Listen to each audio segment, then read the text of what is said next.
আসসালামু আলাইকুম ওয়া রাহমাতুল্লাহি ওয়া বারাকাতুহু। তাহলে আমরা কোরআনুল কারীমের আলোচনায় চলে যাচ্ছি। বিসমিল্লাহির রহমানির রহিম। এই বিসমিল্লাহির রহমানির রহিম কোরআনুল কারীমের প্রত্যেকটা সূরার শুরুতেই আছে এবং বিসমিল্লাহির রহমানির রহিম এটা কোরআনুল কারীমের একটি স্বতন্ত্র আয়াত। সূরা নামলের ভিতরে বিসমিল্লাহির রহমানির রহিম আছে এবং এই বিসমিল্লাহির রহমানির রহিম প্রত্যেকটা সূরার শুরুতে এবং শেষে আছে, অর্থাৎ অন্য সূরার শুরুতে থাকলে প্রত্যেকটা সূরা থেকে আলাদা করার জন্য মাঝখানে বিসমিল্লাহির রহমানির রহিম আছে। তাহলে কেবলমাত্র ব্যতিক্রম সূরাতুত তাওবার শুরুতে বিসমিল্লাহির রহমানির রহিম নেই, তবে যেহেতু সূরাতুন নামলের ভিতরে বিসমিল্লাহির রহমানির রহিম আছে, সে হিসেবে কোরআনুল কারীমের মধ্যে সূরা হলো 114টি, বিসমিল্লাহির রহমানির রহিমও আছে 114টি বা 114 বার। তাহলে আমরা বিসমিল্লাহর আলোচনায় চলে যাই। বিসমিল্লাহ অর্থাৎ আল্লাহ তাআলার নামে আমি শুরু করছি। আর রহমান আর রহিম, যিনি দয়ালু পরম করুণাময়। এখানে আমরা রহমান বলতে সাধারণ দয়ালু বলতে পারি, আমভাবে দয়ালু, আর রহিম বিশেষ দয়ালু। সম্মানিত উপস্থিতি, আর রহমান মানেও দয়ালু আর রহিম অর্থ দয়ালু, তবে এখানে বিশেষ দয়ালু এবং সাধারণভাবে দয়ালু। যে আল্লাহ সুবহানাহু ওয়া তাআলা দুনিয়ার মধ্যে রহমান শব্দের যে দয়া বোঝানো হয়েছে, এটা সবার জন্যই ব্যাপক। যে রহমান নামের দয়া আল্লাহ তাআলা বলেন সবাই পাবে, যেমন চোর, ডাকাত, কাফের, মুশরিক, ইয়াহুদি, খ্রিস্টান, নাসারা, পৃথিবীতে যত জাতি আছে, যত রকমের মখলুক আছে, সকলেই আল্লাহ তাআলার দয়া পাচ্ছেন, দয়া পান। আল্লাহ তাআলার দয়া ছাড়া কেউ কিছু করতে পারে না। তো এখানে আল্লাহ সুবহানাহু ওয়া তাআলা রহমান নাম প্রয়োগ করেছেন সকলের জন্য দয়া। যিনি ঈমান এনেছেন তিনিও আল্লাহর দয়া পাচ্ছেন, যিনি ঈমান আনেন নাই তিনিও আল্লাহর দয়া পাচ্ছেন। যেমন আল্লাহ সুবহানাহু ওয়া তাআলা সূরাতুল বানী ইসরাঈলের 20 নম্বর আয়াতের মধ্যে বলেন, কুল্লান নুমিদ্দু হাউলাই ওয়া হাউলাই মিন আতাই রাব্বিক ওয়া মা কানা আতাউ রাব্বিকা মাহযুরা।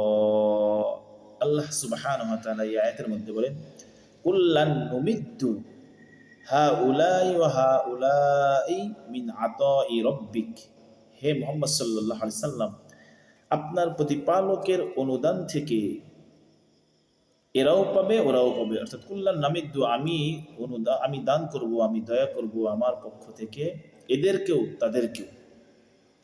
ওমা কানা আতাউ রাব্বিকা মাহযুরা, আর আপনার প্রতিপালকের দয়া কারো ব্যাপারে নিষিদ্ধ থাকবে না।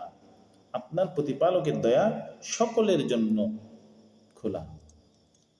এটা এই আয়াত দ্বারা আল্লাহ সুবহানাহু ওয়া তাআলা এখানে রহমান শব্দের যে দয়া, এটা বোঝানো হয়েছে।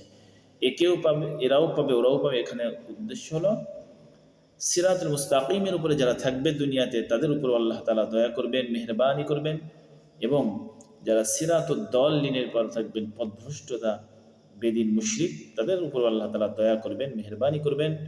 সূরাতুর রহমানের নাম এদের জন্য, সকলের জন্য দুনিয়াতে প্রযোজ্য।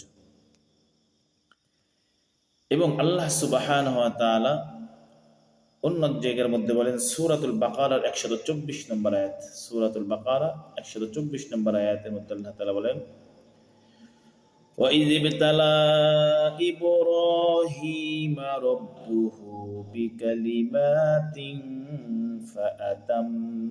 فَأَتَمَّهُنَّ।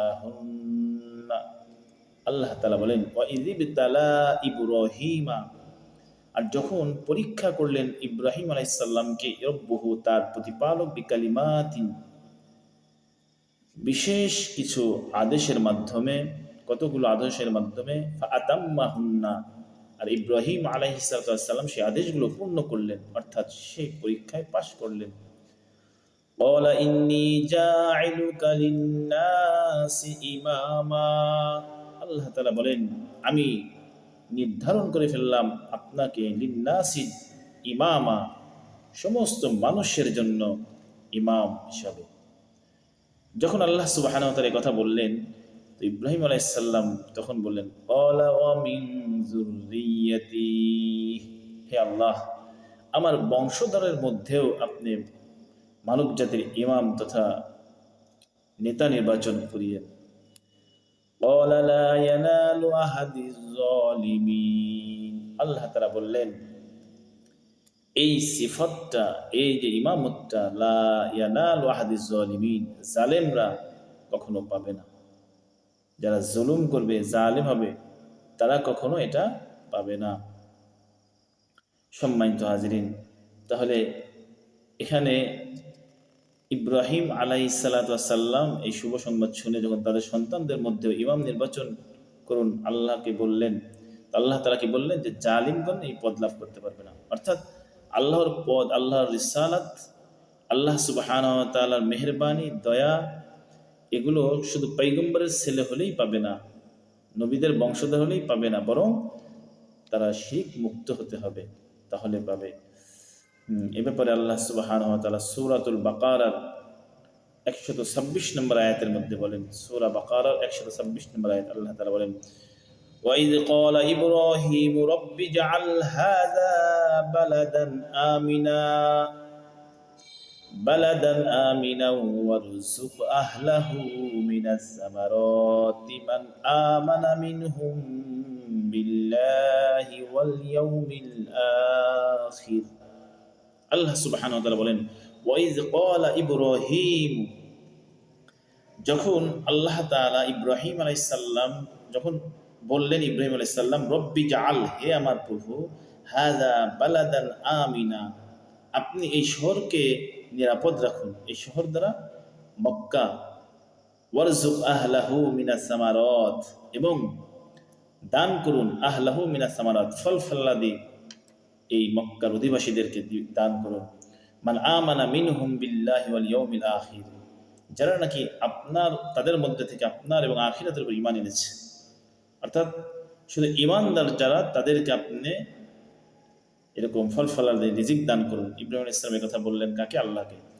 ক্বালা ওয়া মান কাফারা ফাউমাত্তিউহু ক্বালিলা, আল্লাহ তাআলা বললেন, ওয়ামান কাফারা, না শুধু ঈমান এনেছে তাদেরকেই ফল ফলাদি রিজিক দেব এটা নয়, বরং ওয়ামান কাফারা, যারা কুফরি করেছে, কাফের, ফাউমাত্তিউহু ক্বালিলা, তাদেরকেও অল্প সময়ের জন্য জীবন সামগ্রী, খাদ্য, তাদেরকে সুখ সম্ভোগ এগুলো দিয়ে দেব দুনিয়াতে।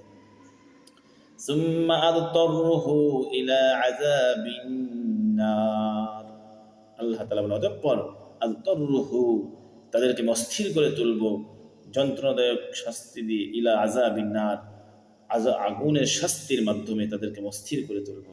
ওয়া বিকসাল মাসির, কতই না নিকৃষ্ট ঠিকানা সেটা। সম্মানিত হাজিরিন, 124 নম্বর আয়াত সূরাতুল বাকারার, এখানে ইব্রাহিম আলাইহিস সালাম কি দোয়া করলেন যে আমার বংশধরের মধ্যে থেকেও আপনি এই ইমামতটা দিবেন। কিন্তু এখানে আল্লাহ তাআলা তাকে পরের শব্দ দিয়ে বোঝালেন যে শুধু বংশধর হলেই হবে না, ঈমান লাগবে। ঈমানের কথাটা কিন্তু এখানে উল্লেখ করা জরুরি। তাহলে বংশধর হওয়ার পরেও ঈমানদার না হলে, শিরক মুক্ত না হলে সে ইমামত পাবে না। আবার এই আয়াতের মধ্যে আল্লাহ সুবহানাহু ওয়া তাআলা বললেন 126 নম্বর আয়াতে, ইব্রাহিম আলাইহিস সালাম যখন মক্কা শহরে নিরাপত্তা চাচ্ছেন এবং ফল ফলাদি রিজিক দিতে বলতেছেন, তখন ইব্রাহিম আলাইহিস সালাম ঈমানদারদেরকে দিতে বললেন। তখন আল্লাহ তাআলা বললেন যে কেবল ঈমানদারদের না, বরং যারা কুফরি, শিরিক, কাফের, মুশরিক থাকবে তাদেরকেও আমি রিজিক, ফল ফলাদি, দুনিয়ার ভোগ বিলাসী দিব, তবে অল্প সময়ের জন্য। তাহলে দুনিয়াতে আল্লাহ তাআলা সবার উপরে যে মেহেরবানি করবেন, দয়া করবেন, এই আয়াতগুলোর থেকে পাওয়া যায়। এটা সাধারণভাবে দয়া। তাহলে আল্লাহ তাআলা দুনিয়াতে হলো রহমান, আর রহিম যে দয়ালু, এটা বিশেষ করে আখিরাতের জন্য।